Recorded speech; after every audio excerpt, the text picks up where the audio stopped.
Joe Murphy, Mental Health Issues by TED Talks Hockey.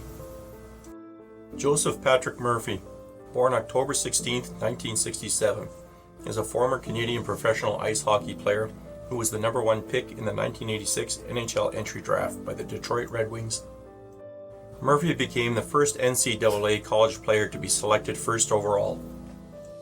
However, in his first season with Detroit, Murphy saw action in only 5 games, spending almost the entirety of that season with the Red Wings AHL affiliate, the Adirondack Red Wings. This was due in large part that Detroit was particularly deep at center, with Steve Yzerman and Adam Oates centering the first and second lines. The following season, Murphy played 50 games with the big club after transitioning to play right wing. By 1988-89, Murphy was back in the minors with Adirondack after playing in 26 games with the parent club. Murphy found his game while in Adirondack, scoring 31 goals and 35 assists in just 47 games and helping Adirondack capture the Calder Cup. The next season, 1988-1990, Murphy began the campaign with Detroit, but after only 9 games, he was shipped to the Edmonton Oilers in a blockbuster trade that saw 6 players changing postal codes. Edmonton received Adam Graves, Peter Klima, and Jeff Sharples. Detroit landed Jimmy Carson, Kevin McClellan, and some swampland in Florida. Thanks for the 1990 Stanley Cup, Detroit. Edmonton Oilers. Beginning a new chapter in his career, Murphy joined Adam Graves and Martin Gelida on what became known as the Kid Line, as all 3 were 21 years of age or under. In the 1990 playoffs, that year is where he came into his own as a bona fide scoring threat, registering 14 points in 22 playoff games and helping the Oilers defeat the Boston Bruins in 5 games, winning their 5th Stanley Cup in 7 years. In Edmonton, Joe Murphy continued to improve, playing in all 80 games in his final 2 seasons with the Oilers, scoring 27 and 35 goals in 90-91 and 91-92. In the 1992 Stanley Cup playoffs, Joe Murphy led the Oilers in scoring, notching 24 points in 16 playoff games. He and the Oilers would bow out in the conference finals 4-0 to the Chicago Blackhawks. At the end of the 1992 season, his contract with Edmonton had expired, and with the 2 sides reportedly $300,000 apart, negotiations broke down. It wasn't until February of '93 that a deal was made, sending Murphy to the Blackhawks. The Chicago Blackhawks signed Murphy to a 3-year deal with an option year. Murphy played the final 19 games of the season for the Hawks, putting up 7 goals and 17 points. In 1993-1994, he played in all 80 games for the Blackhawks, lighting the lamp 31 times and collecting 70 points, his best production in the Windy City. After that, Murphy's production began to decline, and at the end of his contract in 1996, he was subsequently not renewed by the Chicago Blackhawks. Murphy's next stop was in St. Louis. The Blues signed him to a 3-year deal at $10 million, hoping that he could regain his scoring prowess, but it was not to be. After scoring 20 goals and recording 45 points in 75 games in his first season in the Gateway City, Murphy's sophomore season had a disappointing start. He registered 4 goals in 27 games before finally being dealt to the San Jose Sharks. Murphy found new life in San Jose.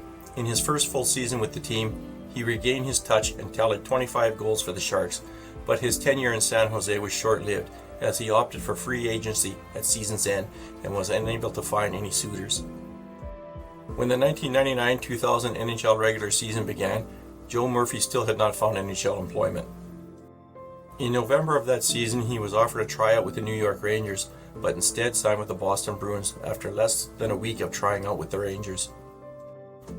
By this time in Murphy's career, he began getting attention for all the wrong reasons.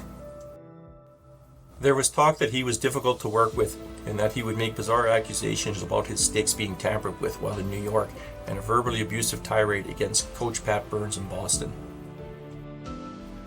Nevertheless, he managed to hang on in Boston for 26 games before the Bruins suspended him for his profane rants. Finally, the Bruins became exasperated with his conduct and eventually put him on waivers, where the Washington Capitals acquired him. Murphy's NHL career came to a sad ending in Washington. He played 43 games over 2 seasons and was eventually demoted to the Capitals' AHL affiliate, which he, in turn, refused to report to. His demotion was attributed to an altercation he had in New York. After a local nightclub trip, Murphy tried to coerce a woman into a limousine. When she refused, a fight broke out and the woman's male friend smashed Murphy in the head with a bottle. After the incident, Murphy never played another game in the NHL. Post-NHL. In 2013, Murphy had a brief stint as the first coach and general manager of the GMHL Alliston Coyotes in their opening season. Due to allegations that have not been revealed, Murphy took a leave of absence from the team midway through the playoffs. A trespass order was issued against him by the town of New Tecumseth, Ontario. On March 5, 2014, Murphy announced his resignation. In 2017, Murphy was found living on the streets of Costa Rica and was consequently deported back to Canada. As of 2018, he has an ongoing class action lawsuit with the NHL. He admits to making upwards of $15 million during his NHL career, but now finds himself homeless. SportsCenter aired a feature on him in August 2018, Finding Murph. Murphy suffers from multiple concussion syndrome. As a result, he has frequent headaches, erratic mood swings behavior, shifts in personality, and has become involved in substance abuse. In 2019, Murphy completed treatment at Thunder Bay, Ontario's Regional Health Sciences Centre for Adult Mental Health Services. The 53-year-old Murphy is now living on the streets of Regina, Saskatchewan. I'm still enjoying life. I love it. I'm kind of moving around, and I'm on the street. And I'm in a shelter, said Murphy. I just want to get to a place where I can get into a steady rental place. You could just see he was starting to do erratic things, said his sister Kathy, in an interview with TSN in 2018. He was starting to do drugs. He was starting to drink. If he didn't have a brain injury, he wouldn't be doing these drugs. Murphy believes the current concussion protocol in the NHL is excellent, but it wasn't the same when he played between 1986 and 2011. It's hard out in the street, and I've been on the street off and on for 10 years, said Murphy. Back at that point, I don't think they handled it as well, said Murphy. You know, the doctors now are with the team 24/7. Back when I played, the doctor didn't even travel with the team. What happened to Joe Murphy is a tragedy. If you see someone struggling with mental health issues, please be kind. If you enjoyed this content, please check out my blog for more articles, tedtalkshockey.com. This presentation contains images that were used under a Creative Commons license. Click here to see the full list of images and attributions. HTTPS link attribute